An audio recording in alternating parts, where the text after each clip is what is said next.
Quiero que vayamos al libro de Jeremías, capítulo 3. Jeremías, capítulo 3. Gloria a Dios. Quiero compartir este tema que si uno puede darle un nombre es no te olvides de Dios. Amén. No te olvides de Dios. Gloria a Dios. Así que vamos a leer Jeremías 3, del versículo 19. Estaba meditando en esta palabra esta mañana en casa y el Espíritu Santo comenzó a hablarme. Dice, ¿lo tienen? 3:19. Yo preguntaba, ¿cómo os pondré por hijos y les daré la tierra deseable, la rica heredad de las naciones? Y me llaman Padre mío, y no os apartaréis en pos de mí. Pero como la esposa infiel abandona a su compañero, así prevaricasteis contra mí, oh casa de Israel, dice Jehová.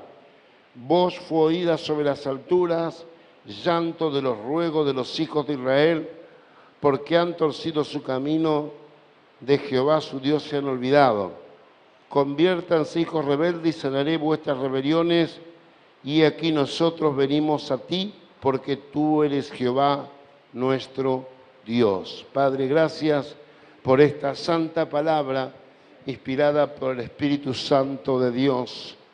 Rogamos que en esta noche tú traigas claridad, Señor, a nuestros corazones y a nuestra mente de este mensaje, que los dichos de mi boca y la meditación de mi corazón sean gratos delante de ti, para la gloria del Padre, del Hijo y del Espíritu Santo. Amén y amén. El sábado pasado hablábamos sobre un texto, ¿cuántos se acuerdan? Y hablábamos de esa secuencia en donde Jesús es llevado a los tribunales delante de las autoridades romanas. Allí estaban los ancianos, estaban los escribas, ¿no? Los discípulos huyeron, usted se acuerda que huyeron, todos se esparcieron, pero específicamente dice el versículo 58, pero Pedro les seguía de lejos, ¿no? Dice, y sentándose con los alguaciles para ver el fin, ¿no? Realmente. Hablamos de que la iglesia no disfruta de la vida plena en Cristo, que nosotros quizás tengamos una conciencia salvadora, pero una conciencia de reino. ¿Qué significa esto? Que casi como que estamos conformes, y por supuesto que es algo prioritario también, haber encontrado la salvación y la vida eterna en Cristo, que si usted deja esta tierra, como todos algún día la vamos a dejar, no si el Señor no viene antes y nos arrebata, pero todos la vamos a dejar, ¿no es cierto? Y vamos a vivir una vida plena, sobrenatural, ¿no? Esto es una gran bendición, pero siempre decimos que Dios también vino a establecer el reino de Dios en la tierra, y el reino de Dios no es comida ni bebida, sino que es gozo, paz en el Espíritu, ¿no? Dice la palabra del Señor, es lo que todo el mundo desea, ¿no? La justicia, el gozo, la paz en el Espíritu. O sea que el reino de Dios es una vida cristiana en la cual hay que disfrutarla. Por eso que el Evangelio, si bien es quizás calificado como una de las miles y miles de religiones que existen en el mundo, el Evangelio se caracteriza de no ser una religión porque es un estilo de vida práctico en donde el creyente cristiano verdaderamente disfruta de las promesas que el Señor nos dejó. Es decir, el cristianismo, hermanos, sí, sabemos que quizás en algunos lugares hay persecución de cristianos, no es fácil publicar el Evangelio y sobre todo abiertamente, pero por lo general el Evangelio para muchos ha llegado a ser, como decíamos, como una penitencia, como un castigo, ¿no? Como que somos salvos, pero en alguna manera tenemos que purgar nuestros pecados. Déjeme decirle que la sangre de Jesucristo es suficiente para perdonar todos nuestros pecados. Que nosotros no estamos en la tierra para purgar, para que nuestros pecados sean perdonados, o quizás algún día tengamos que partir y llegar a ese lugar que, bueno, que la religión oficial ha interpretado como el purgatorio. Es un lugar como que es una antesala del cielo para que aquellos que nunca se arrepintieron en la tierra se puedan arrepentir en el cielo. Qué fácil, qué lindo sería eso, ¿eh? Imagínense, uno vive haciendo maldad en la tierra, vive pecando, vive haciendo lo que se le da gana fuera de la voluntad de Dios, y cuando va allá tiene la oportunidad realmente de arrepentirse y de entrar en el gozo del Señor, ¿no? Y yo creo que seguramente, conforme a la luz de la palabra, eso sería muy injusto, que alguien que realmente ha santificado su vida, se ha comprometido con el Señor, tenga la misma retribución, los mismos beneficios de alguien que no lo hizo, con la diferencia de que el que siguió a Jesús entrará más rápido a su presencia y el otro pasará, esta es un poco la doctrina, ¿no? Pasará unos años en el purgatorio, quizás 100, 200, 500, 1000 años en el purgatorio. La vida eterna no es como ahora, ¿no? No es el tiempo cronológico que nosotros manejamos. Para Dios un día es como 1000 años. Entonces, allí van a purgar sus pecados. No, hermanos. Los pecados los purgamos en la tierra a través de la sangre de Cristo. Si no tenemos que hacer penitencia, no tenemos que hacer sacrificios, no tenemos que hacer de pronto una ofrenda de pacto por nuestro pecado, más pecado, entonces hacemos una ofrenda. No, si ofrendamos lo hacemos de gratitud, por fe, pero no para cubrir nuestros pecados, ¿eh? En tiempos antiguos se generó también esa falsa doctrina de la indulgencia, en donde la gente compraba como un terreno en el cielo. Los que eran ricos podían comprar un espacio, lo hacíamos el sábado pasado, ¿no es cierto?, para tener un lugar en la eternidad con Dios. Y esto es una gran mentira.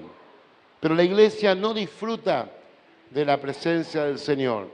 Y algo que nosotros vemos no solamente en el mundo vive quejándose y lamentándose por todos los males que día a día ocurren, y es cierto, porque ocurren catástrofes, malas políticas económicas, sociales, hay mucha discriminación, hay en algunos países donde verdaderamente se sufre el hambre, la desnutrición, la gente muere de hambre, muere por desnutrición. Gracias a Dios nosotros acá estábamos todos bien gorditos, algunos están flaquitos, pero están bien rellenitos, tienen fuerza. Gloria a Dios. Y le damos gracias al Señor realmente porque Dios nos ha podido permitir nacer en una tierra bendecida como es nuestro país, la Argentina, y que es una tierra anhelada por las naciones. Usted sabe que Argentina se considera como el granero del mundo, realmente por las riquezas que nosotros tenemos en nuestra nación. Y ya es una bendición que Dios nos haya permitido nacer en esta bendita tierra. Claro que a veces por los malos gobiernos y las malas políticas y la corrupción y muchas veces la ansiedad de muchos gobernantes, lamentablemente quizás uno ve que hay una diferencia entre las clases tremenda y que por allí notamos una fuerte inflación como en estos tiempos o notamos una desocupación. Pero al que cree todo le es posible. Dios nunca te va a abandonar, Dios siempre te va a sostener. Cuando uno está tomado de la mano de Dios, es imposible que puedas tropezar, es imposible que las cosas te vayan mal. Y si tropezás, dice el Señor, Él te sostiene de su mano, porque por Jehová son ordenados los pasos del hombre y Él aprueba su camino. Y si el hombre tropezare, no quedará postrado, dice el Salmo 37, 23, 24, porque Jehová le sostiene de su mano. Así que esta es una gran bendición, una gran promesa que tenemos cuando nos tomamos. Pero decíamos que la mayoría de los hermanos que han sido salvos, que han aceptado a Cristo en su corazón, que tienen, se puede decir, hasta el pase a la eternidad, ¿no?, el pasaporte y la visa para la eternidad, viven un infierno en la tierra, no disfrutan del Evangelio. El Evangelio es sufrido, el Evangelio es una aflicción, es, bueno, como hasta nos enseñaron tradicionalmente, que para ser un buen cristiano hay que cargar con la cruz, y esa cruz es una cruz de tristeza, de penitencia, de sacrificio, de esfuerzo, pero bueno, algún día lograremos alcanzar un cielo. Y nunca fue la intención, ni menos el propósito de Dios, de hacernos padecer en la tierra para que algún día lleguemos a otro estado sobrenatural de extrema bendición, sino que la vida del Evangelio y la vida eterna se comienza a experimentar y a disfrutar desde el momento que creíste, te arrepentiste y entregaste tu vida en las manos de Cristo. Y allí comienza realmente la bendición sobre tu casa y sobre tu familia. Dios le dijo a Josué, cuando él tenía un emprendimiento, un desafío por delante, donde el líder del pueblo de la nación de Israel había muerto, Moisés, y ellos tenían que entrar en la tierra prometida, pero en esa tierra prometida había naciones extranjeras, había enemigos, había que despojar esa tierra, la tierra Dios se la había dado por heredad a ellos, pero cuando frente a ese desafío Dios le dio la clave realmente de la conquista y le dijo: Josué, no te apartes de esta palabra, medita de día y de noche, no te apartes ni a la derecha ni a la izquierda, mantente en la línea correcta, dice, y todo lo que emprendas te saldrá bien y serás prosperado. Yo creo que si nosotros realmente le damos veracidad y fe y credibilidad a esta palabra, hermanos, todos los cristianos tenemos que vivir lo que siempre declaramos cuando comenzamos un servicio: una vida bendecida, prosperada y en victoria. ¿Se entiende? Esto no es para poco, esto es para todo el pueblo de Dios, porque Dios no tiene favoritos, Dios no hace acepción de personas, Dios no es que a algunos hace sufrir y a otros los hace gozar. Creo que muchas veces, si nosotros padecemos justamente por nuestras injusticias. Y aquí dice algo interesante, dice: yo preguntaba, dice el Espíritu de Dios a través del profeta, dice: ¿cómo los pondré por hijos y voy a darles la tierra deseable, la rica heredad de las naciones? ¿Cómo yo voy a tenerlos por hijos y los voy a hacer herederos de las naciones, de esta rica heredad? Y dije: me llamaréis Padre mío, o sea, me llamarán Padre mío, y no os apartaréis de en pos de mí, o sea, que estaban distanciados. Ustedes me llaman Padre, pero ustedes no vienen detrás de mí, no se apartan del mundo. Usted sabe que la vida del mundo produce, dice Santiago, una enemistad con Dios. ¿Qué es la vida del mundo? Cuando uno habla de amistad, habla de tiempos compartidos, habla de que uno acepta en su corazón distintas filosofías de vida, distintas culturas que se manejan a nivel popular, pero que desagradan a Dios, ¿no? A veces pasa por la música, por los vicios, ¿no? A veces pasa por algunas costumbres, algunas prácticas, y muy gran parte de la iglesia experimenta una vida mundana, una vida donde quiere ser amigo del mundo, pero también quiere ser amigo de Dios. Déjeme decirle que no existe eso. No existe eso. Usted no puede ser amigo y enemigo de una misma persona. O es amigo o es enemigo. Es imposible mantener estas dos posiciones. O es amigo del mundo y enemigo de Dios, o es amigo de Dios y enemigo del mundo. Por eso que el Evangelio marca la diferencia. A mí me encanta eso porque digo, Dios es amor. Y yo cuando voy y predico en las cárceles, para mí primeramente fue un gran conflicto. Y yo decía, ¿cómo Dios puede perdonar a estos asesinos, a estos delincuentes, ¿no? El viernes estuve en Coronda y andando con un chico, 20 años, ese chico, bueno, allí arrepentido por sus pecados, ¿no? Tuvimos una conversación personal y es un chico que, bueno, siempre tuvo su corazón cerrado. Dice: pastor, yo nunca jamás hablé con nadie, jamás tengo a mi esposa, ni a mi esposa le he contado, ni a nadie las cosas que me han sucedido durante mi niñez, 20 años tiene. Y dice, a los 3 años mi padre se ahorcó acá en esta misma cárcel. Y a los 10 años mi mamá murió de cáncer. Y cuando tenía 15 años, el hermano que yo más quería, con el que más junto estaba, con el que más compartido, lo mataron de 9 tiros. ¿No? Y dice, y yo he sido un asesino. Tengo más de 12 muertes, he sido sicario. He cometido más de 12 asesinatos. Por supuesto está pagando uno. Si pagara por 12, imagínense, ¿no? Un chico que vivió con una vida, 20 años, cargado de maldad, cargado de un montón de cosas, una vida realmente sufrida. Y si yo no creyera que Dios tiene amor para perdonar la gravedad, la perversidad del impío, no estaría en ese lugar. De cierto que cuando Dios me llamó a trabajar en las cárceles, no fue una decisión mía. Yo no levanté la mano para ir a predicarle a los que están privados de su libertad. Dios me hizo ver la necesidad y me dijo, yo no quiero la muerte del impío. El impío es el que no tiene piedad, es aquel que hace maldades. Sino quiero que el impío se regrese de su camino de impiedad y que viva. Es decir, que tenga una oportunidad de vida eterna como la tenemos todos nosotros, ¿no?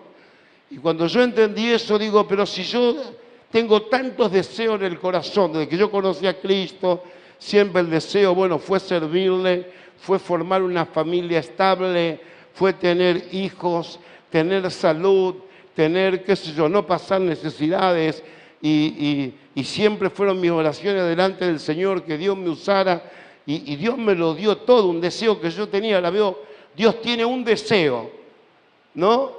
Y el deseo no es que dice, no, que los buenos solamente se salven, no, dice el impío, el malo, el perverso, realmente tiene que tener una oportunidad.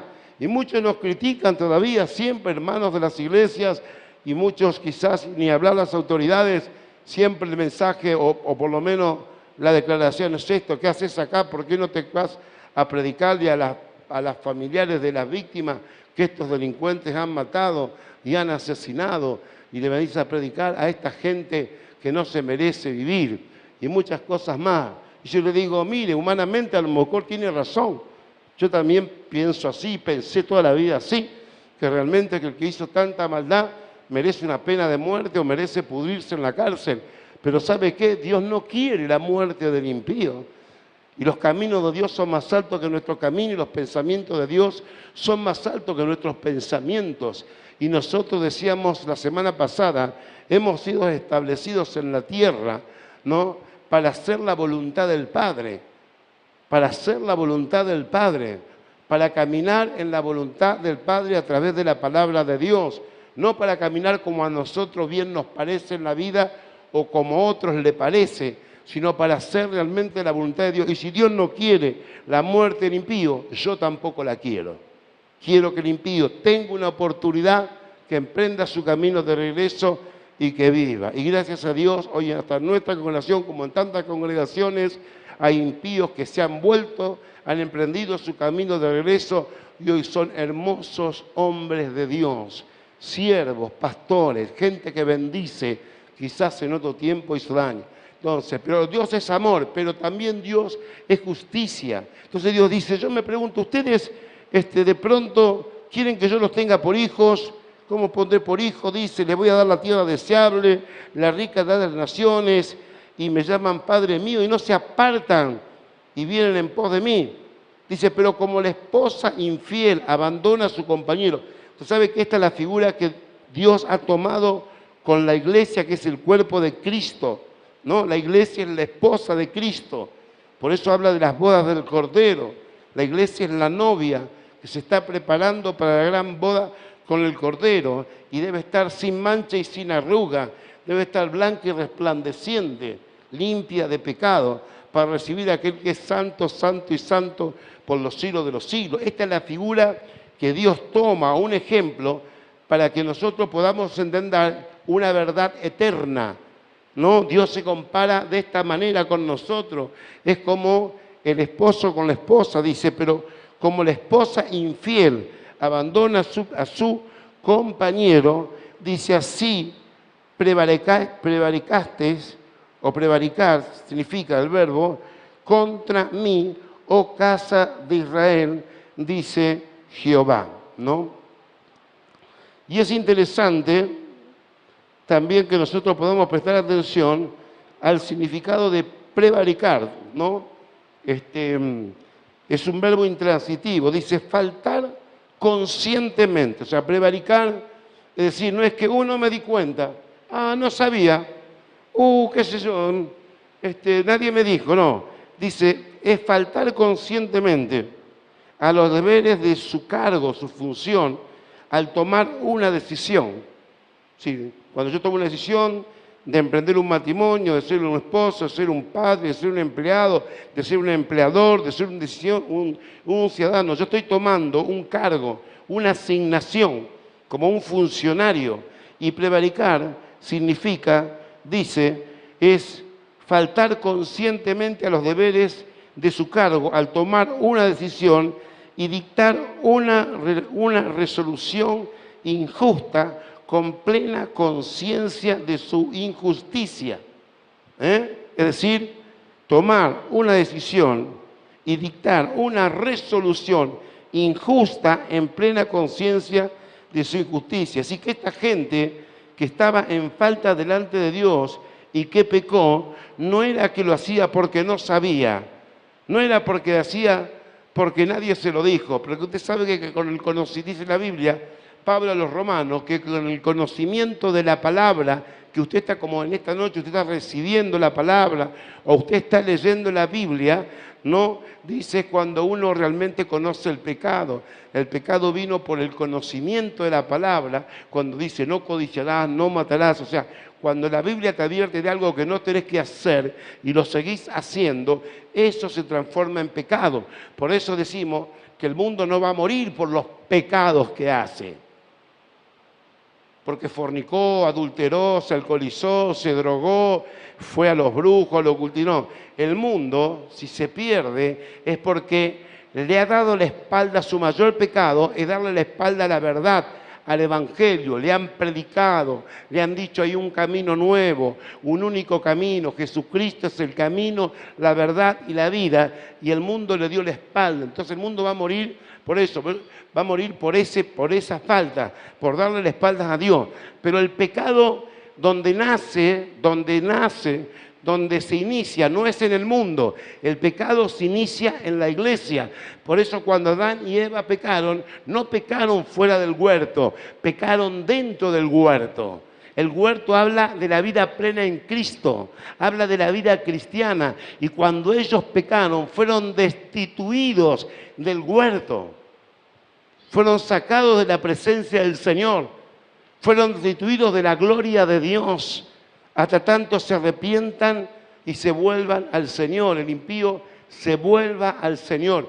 Fueron destituidos. Nosotros cuando trabajamos con los pabellones cristianos en las cárceles, claro, no trabajamos como lo hacemos acá en la iglesia, ¿no? Cuando vemos a alguien que se obstina en mantener una conducta viciosa, incorrecta y que puede afectar a su compañero, lo sacamos de la iglesia, lo sacamos del huerto. Primero le invitamos a salir y le decimos, mirá, te tenés que ir porque vos no estás respetando las pautas de convivencia cristiana en este lugar. No respetás a Dios, no respetás a los hermanos, no respetás a las autoridades. Entonces hay dos respuestas. Una que me puede decir, sí, está bien, pastor, me voy porque esto no es para mí, se va solo, agarra su monito y se va. Y la otra me dice, yo no me voy nada, a mí no me va a mover nadie, y entonces cuando Dios lo saca en el aire, ¿no? Y ahí viene la Guardia Armada y se lo lleva.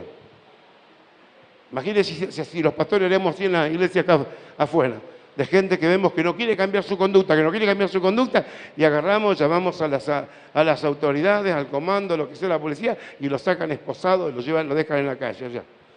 Imagínense. Bueno, esto lo hacemos en la iglesia, muchos no entienden, dicen, che, pero qué falta de amor. No, algunos me dijeron, ustedes en vez de tener a la gente dentro de la iglesia, ustedes la sacan, ¿sí? Porque toda fruta podrida pudre el cajón. Y trabajamos y nos esforzamos, invertimos nuestra vida, nuestro tiempo, nuestro dinero para recuperar una persona y es injusto que otra que no quiere cambiar, que no quiere experimentar una conversión, que vamos a hablar ahora sobre eso, arruine la obra que uno está haciendo. Es como usted, como ese albañil que a lo mejor edifica una pared, se va a su casa a descansar y cuando vuelve al otro día la encuentra derribada, porque otro la agarró y se le dio la gana de, qué sé yo, de agarrarla a mazazo, pegarle una patada, pues ya estaba fresca, entonces la derribó. ¿Es justo eso? Seguramente que es injusto. Dios es amor, pero también Dios es justicia. Ustedes me llaman hijo, pero ustedes no dejan las cosas que tienen que dejar y me siguen a mí. Pero fíjense lo que dice el 21. Bueno, dice, pero como el 20, pero como esposo infiel, no, decíamos, abandona a su compañero, así ustedes prevaricaron contra mí, casa de Israel. No, el versículo 14, si usted lo lee ahí mismo, capítulo 3, dice, convertíos, hijos rebeldes, dice Jehová, porque yo soy vuestro esposo. Fíjese la figura que toma y habla de la infidelidad. Por eso que Santiago dice que el que hace amistad con el mundo adultera con Dios. ¿No? El adulterio es ser infiel a un amor que uno se ha comprometido, ¿no? Entonces, ¿qué significa? Que usted en la iglesia, escúcheme bien lo que le voy a decir, usted en la iglesia, somos esposo, esposa de Cristo. Usted puede ser la esposa de Cristo o el amante de Cristo. ¿Se entiende? ¿Cuál es la diferencia? Que uno con la esposa convive, tiene intimidad, tiene relaciones, comparte una mesa, comparte los momentos, digamos, esenciales de la vida, su cumpleaños, el aniversario, el cumpleaños de los hijos, uno comparte, pero la persona que tiene un amante no convive con el amante. Por lo general está de a ratos con el amante, solamente busca el placer con el amante, nada más, ¿no? Le gusta lo que...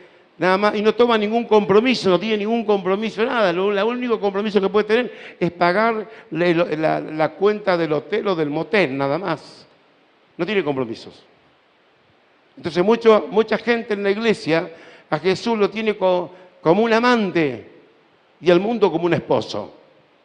Convive más con el mundo que con Cristo. ¿No?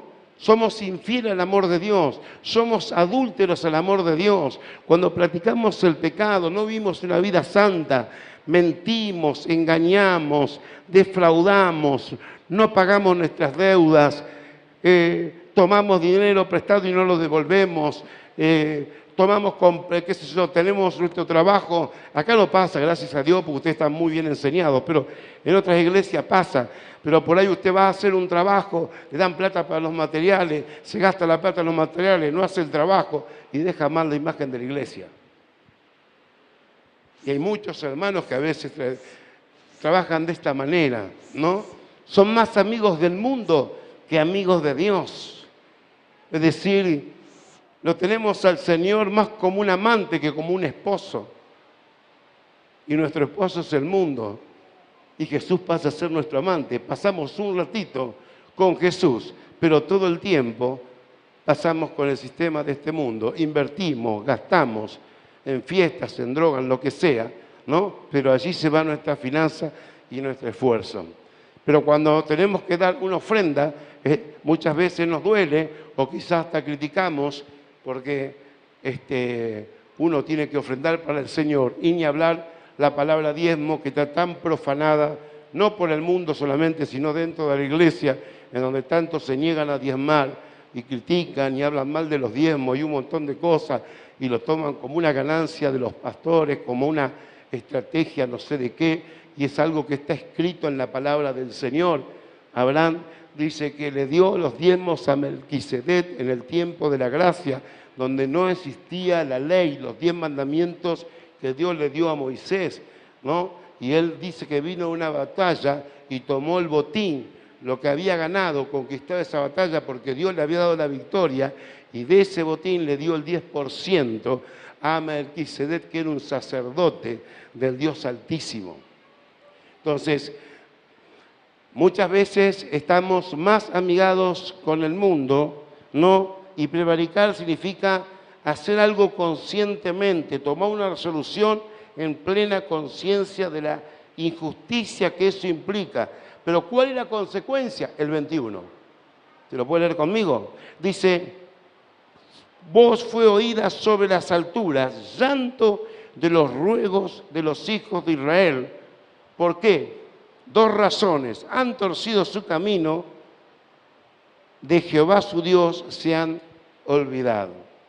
Entonces, vemos como muchos pueblos de Dios, le estoy hablando del pueblo de Dios, ni hablar la gente, le estoy hablando del pueblo de Dios, nos lamentamos, y yo escucho a muchos hermanos que se lamentan del Evangelio, de porque hay cosas que no se le dan, puertas que no se le abren, y a veces, bueno, ni hablar, nunca falta esta declaración, me iba mejor en el mundo que en la iglesia.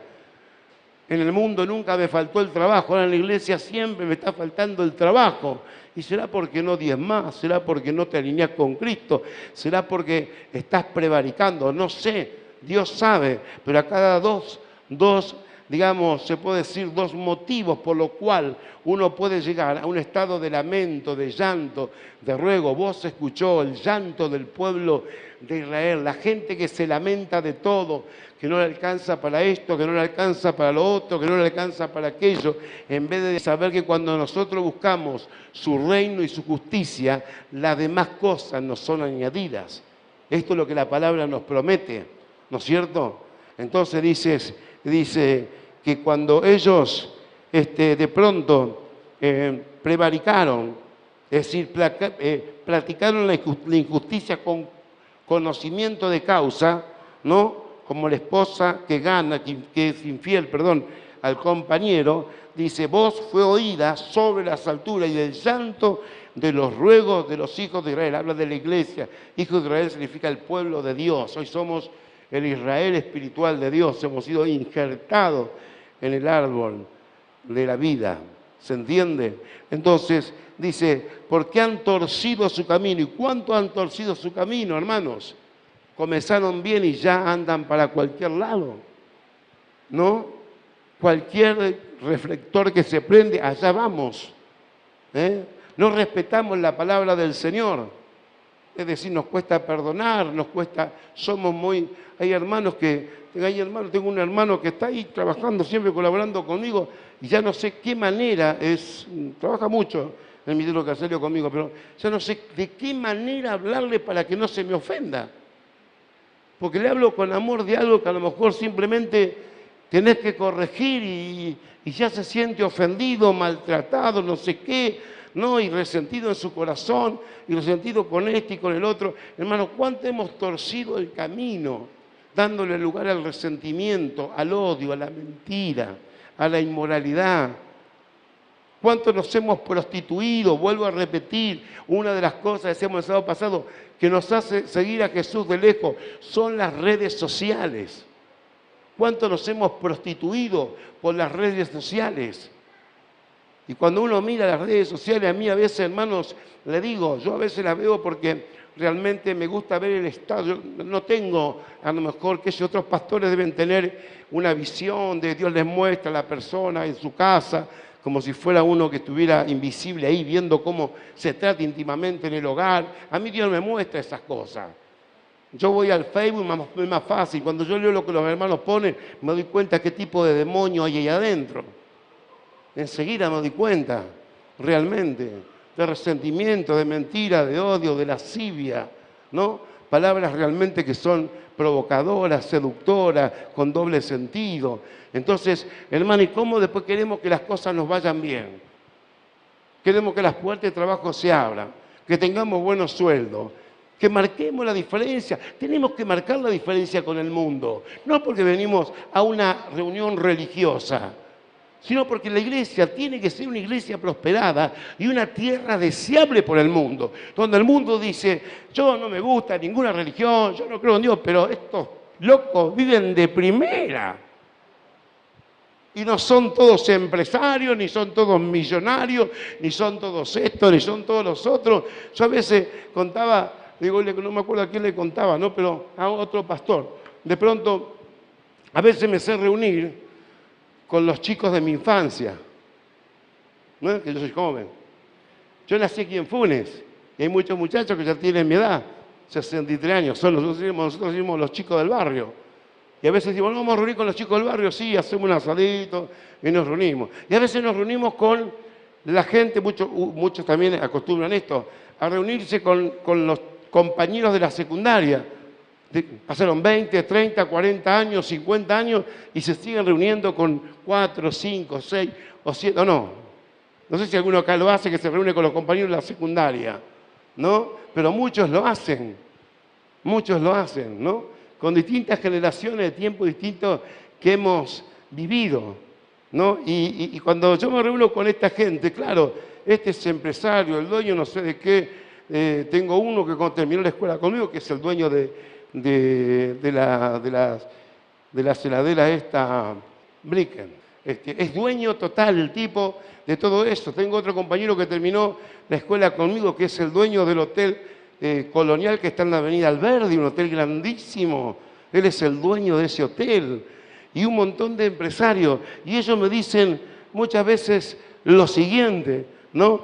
Hablamos así, bueno, ¿y vos de qué te ocupás? Cuando nos reuníamos así, que hacía tiempo que no nos vemos, y yo soy pastor.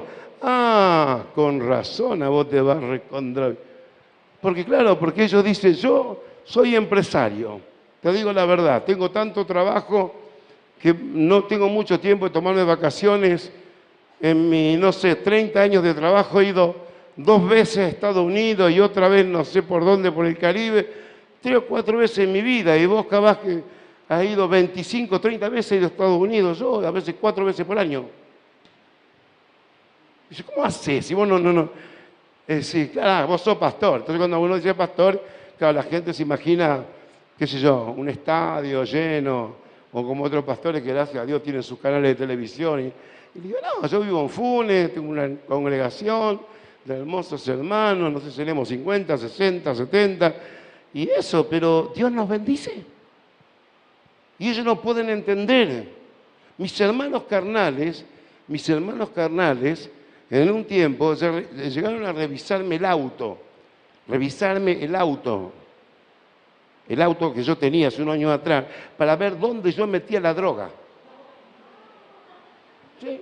Buscaban dónde yo metía, tenía un Torino yo, ¿no? Hermoso, una copa de Torino, y revisaban por los guardabarros, por todos lados, a ver dónde yo llevaba la droga. No puede ser que este tipo viva una vida así, digamos, con tantas cosas que a nosotros nos cuesta un montón alcanzar. Pero hermano, cuando uno está realmente buscando de Dios, no tenés que ser pastor para que Dios te bendiga, exclusivamente. Es aquel que tiene su corazón consagrado a Cristo, aquel que no se ha determinado a no prevaricar, a no profanar la palabra, a no profanar la imagen de Cristo, la iglesia. Entonces dice, ustedes se han torcido, se han ido, como le decía antes, te lo digo a Josué, no te apartes ni a la derecha ni a la izquierda, y todo lo que hagas vas a ser prosperado en todo lo que emprendas. Yo creo que este es un consejo básico, es algo que solamente tenemos que practicarlo, ¿no? Dice ustedes, le dice en Malaquías al profeta, dice ustedes están llenos de otras necesidades, quizás económicamente están ricos, pero cuántos problemas tienen porque ustedes no traen los diezmos y las ofrendas a la alfolía, a la iglesia.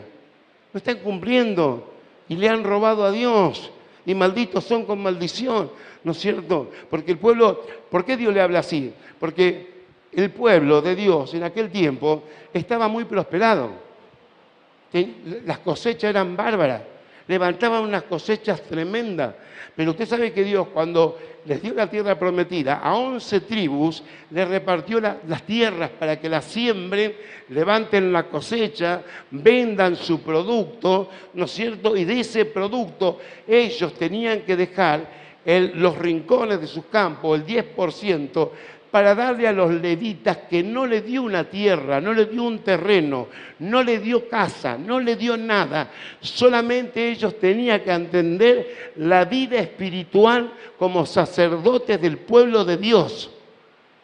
Así que imagínense, todos recibieron como si se sortearan en el pueblo de Dios acá, qué sé yo, un departamento, un piso completo. Pero los levitas no, ni departamento, ni casita, ni monoambiente, nada.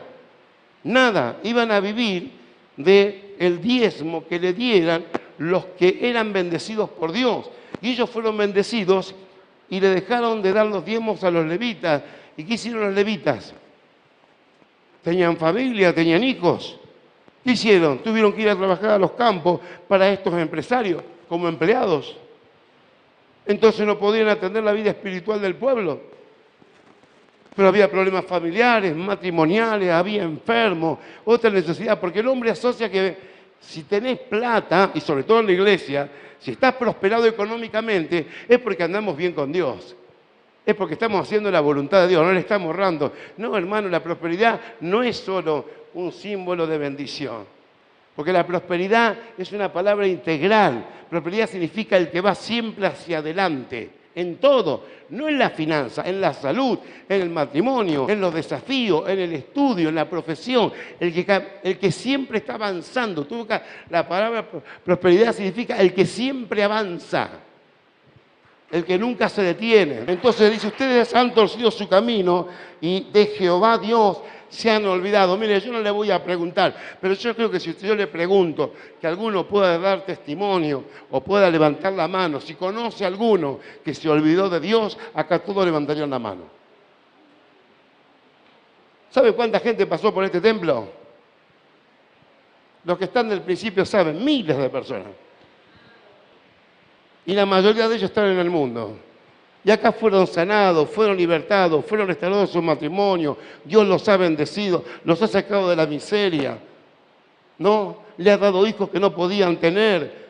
Dios ha bendecido a tanta gente. Esto pasa en las cárceles también. Dios ha bendecido a tanta gente que tenían reclusión perpetua y Dios los bendijo y los sacó en libertad. ¿Y sabe qué? Se olvidaron de Dios. No te pisa ni el frente de la iglesia ni para sacar una selfie.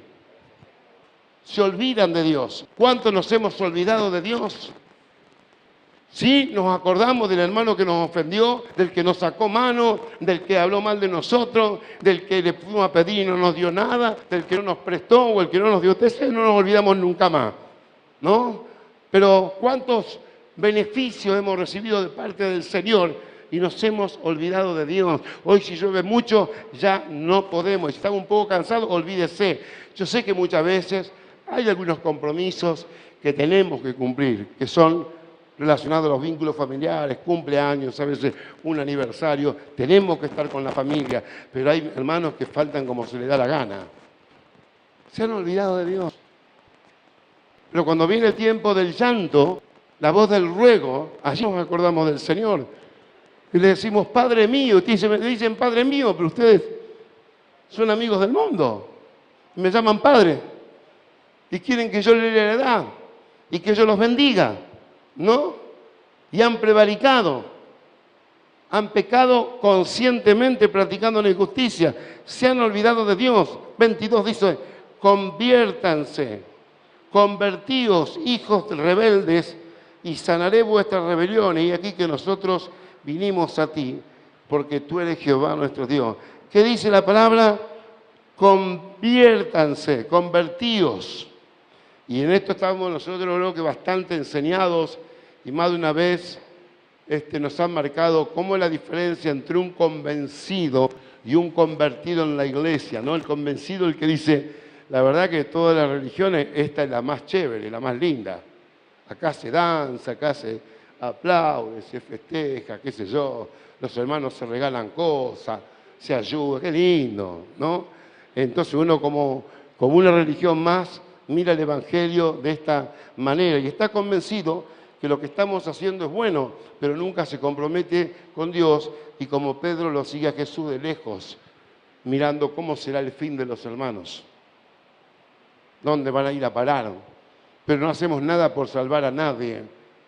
Y escuchamos y nos llegan mensajes a los WhatsApp, por las redes sociales, de tantas noticias nefastas, criaturas que se están por morir, con cánceres, con enfermedades, gente que necesita trasplante, y nosotros pasamos, ¿no? Y por ahí nos acordamos, a lo mejor oramos, pero quizás podríamos hasta llegarnos a orar al hospital, pero no lo hacemos. Estamos convencidos. No está mal, es un primer paso. Porque tiene que haber primero una convicción de pecado para que te entregues a Dios y entienda que este es el único camino. pero luego hay que comenzar a transitarlo. No podemos torcernos ni a la derecha ni a la izquierda. La palabra conversión significa transformación o cambio de una cosa en otra distinta. No pareciera igual. No es restauración. Hay un pasaje que dice, no me acuerdo, creo que también está, no sé si está en Jeremías o en Isaías, no sé, pero dice, convertido y yo los voy a restaurar. O sea, para ser restaurado, primero me tengo que convertir. No que me tengo que restaurar y después me convierto, no. El primer paso es convertirme, es decir, dar un giro de 180 grados. Conversión es hacer que una persona o una cosa se transforme en algo distinto de lo que es en primer lugar. Sí, nos convertimos al Evangelio cuando adoptamos la cultura cristiana, cambiamos nuestro vocabulario. Hermano, usted escucha a los hermanos y es como el mundo, las malas palabras y el bolú está en la boca de todo. Hay muchachos en la cárcel que están en los pabellones cristianos y en vez de decir, pastor, che, bolú, ora por mí. Y le digo, ¿cómo te pensás que Dios te va a bendecir con esa actitud? Pero no es que yo ore. Y maltratamos muchas veces a nuestro cónyuge, y maltratamos al vecino, y negamos esto, y negamos otro, un montón de cosas. ¿Sabe por qué, hermanos? Porque no estamos convertidos. Hay que convertirse. Hay que tener un encuentro legítimo con Dios para que tu vida cambie. Yo siempre digo que los cambios no vienen de afuera. No puedo esperar que mi barrio cambie para que yo diga, bueno, ahora tengo que ser como ellos, porque si no quedo como un bicho raro acá. No, yo tengo que cambiar para que mi barrio cambie. En mi familia yo tengo que cambiar para que mi familia cambie. En mi matrimonio no tiene que convertirse la bruja de mi esposa. Yo me tengo que convertir. Primero, que soy el mayor brujo. Porque no cumplo la función como hombre y como sacerdote del hogar y no honro realmente a mi familia, a mi esposa y a mis hijos. Entonces, hermano, hay que convertirse. Nosotros, es como, yo siempre digo, esto es como que vos querés ir al cajero, cobrar sin trabajar. Y bueno, no existe eso, perdónenme, pero no existe. Si usted conoce ese camino, indíquemelo, porque para mí me vendría fenómeno. Imagínese, voy al cajero, siempre plata y nunca trabajo. Nunca ayudo a nadie, nunca ministro, nunca predico, nunca visito, dejo todo, voy al cajero y cobro, y cobro. Y cobro la cantidad que yo le pongo, no es que tengo una cantidad limitada, decía, esto, no, el número que a mí me gusta. Ah, qué fácil eso. Qué lindo sería así, pero no es así. La vida no es así. Para cosechar hay que sembrar, ¿o no? Entonces el que cosecha amor, el que quiere amor, cosechar amor, tiene que sembrar amor. Y maravillosa es, con esto termino, lo que es la regla del oro. El Señor enseñó y la hemos leído, pero no la tenemos muy en cuenta porque estamos convencidos de que es una buena ley, es un buen principio, una buena enseñanza, pero no estamos convertidos. Hagan con los demás, no, pero este me insulta. Bueno, pero yo tengo que hacer que él tenga una actitud como que realmente me agrade a mí. O sea, yo tengo que demostrarle a él, a través de mi actitud, que tiene que haber un boomerang. Y él tiene que quitar la ofensa, arrepentirse y tratarme bien. Porque si él me trata mal y yo lo trato mal, y él me trata mal y yo lo trato mal, nos terminamos agarrando del cogote y alguno viaja. Y allá fue. Hagan con los demás como quisieran que los demás hagan con vos. A mí me gustaría que la gente me ayude, me preste, pero cuando me piden no le doy una moneda a nadie. Ni ayudo a nadie. Entonces, ¿cómo me ayuda la gente? Después critico, ¿no? Y a mí me gustaría que me perdonen, porque si me equivoqué, todos necesitamos una oportunidad, pero yo no perdono a los demás. Entonces, estoy saliendo fuera de una ley que no está establecida en el Congreso de la Nación, de diputados nacionales o provinciales, o senadores nacionales o provinciales, está en el fundamento de la palabra de Dios. Ustedes han torcido sus caminos y se han olvidado de Dios. Nunca te olvides de dónde Dios te sacó, por más que te maltraten, por más que sean injustos, por más que te llamen la atención, por más que hablen de vos mintiendo. Nunca te olvides de dónde Dios te sacó. No te olvides de Dios. No te olvides de Dios. No, yo no lo tengo presente porque yo rezo todas las noches y todas las mañanas que me levanto rezo y hasta rezo en la comida. Hermano, eso no es vida de Dios. No es plena vida de Dios. Eso es religión. Eso es un dogma. ¿No? Una vida agradecida con Dios lo demuestra permanentemente con los hechos, porque la fe sin obra es muerta. Quizás yo me puedo haber olvidado de orar por los alimentos, pero mi fe demuestra que puedo ayudar a tanta gente y bendecir, ¿no? O agradecer en el día: Señor, te agradezco por todo lo que en este día voy a recibir, las bendiciones, las ofrendas, el alimento, la mesa servida. Ser un tipo agradecido con Dios. Pero somos muy dogmáticos, si no oramos por esto o no oramos por lo otro, es como que no somos muy cristianos. No, la conversión se muestra con un buen testimonio, donde te haces lo que yo siempre digo, y nunca, siempre me olvido, pero tengo que poner un gran cartel grande acá, que es la palabra. ¿Qué palabra es? ¿Cómo es, Oscar? Inofendible.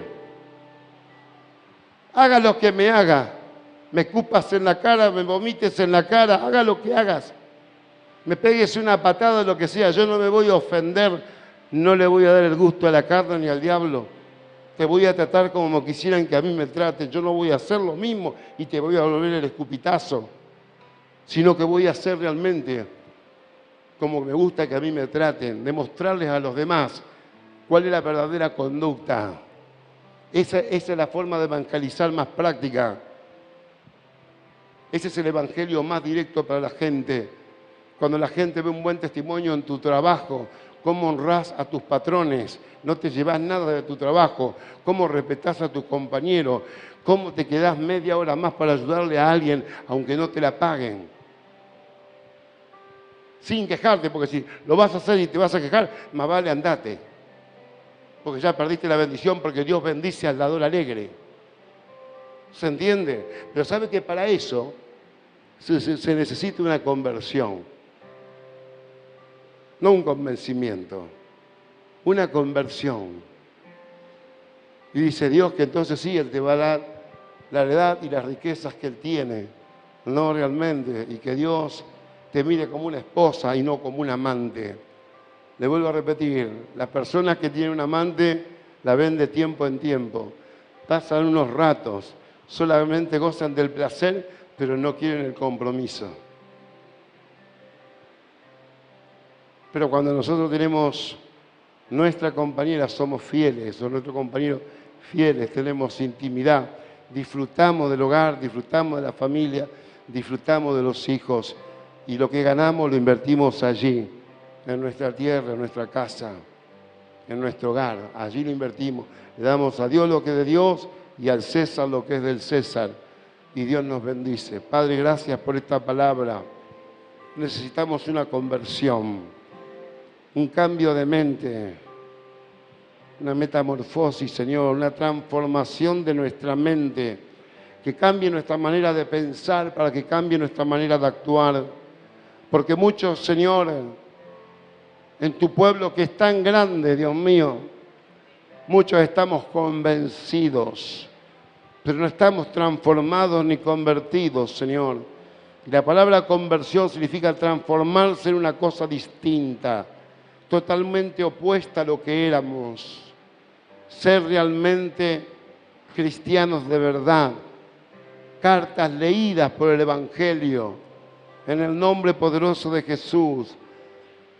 Y yo quiero hacer un llamado en esta noche a aquellos que realmente aman a Dios, lo buscan con su corazón, pero no están disfrutando de la vida plena en Cristo porque pueden reconocer que todavía no hay una conversión en su vida, no hay una transformación, todavía no pudieron dominar su carácter, algunos hábitos. Yo sé que hay buenos hermanos que, mire, son generosos, diezman, ofrendan, pero todavía fuman. O algunos todavía toman de más. Necesitamos esa conversión al 100%. Dios no te quiere a medias. Dios no quiere un porcentaje de tu vida. Porque cuando Jesús se entregó todo completo, al 100% por cada uno de nosotros. No entregó una parte de su vida. Se entregó al 100% y padeció y sufrió y soportó los escupitazos, las burlas, el escarnecimiento, los azotes, los latigazos, las calumnias, los falsos testigos que le pusieron para condenarlo por amor a nosotros. Y nosotros tenemos que actuar de la misma manera por amor a Dios.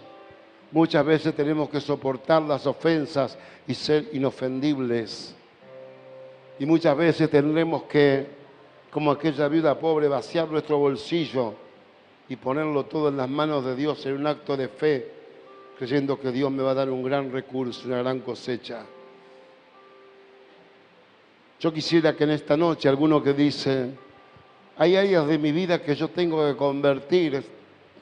No sé si pasarán por tu carácter, por tus pensamientos, por algunos hábitos o costumbres que no tienes por qué confesarlas, menos públicamente, pero si alguien entiende que hay áreas de su vida que se tienen que convertir, que todavía tienen que ser transformadas, yo quiero que usted venga acá adelante, vamos a hacer una oración antes de terminar. Gloria a Dios.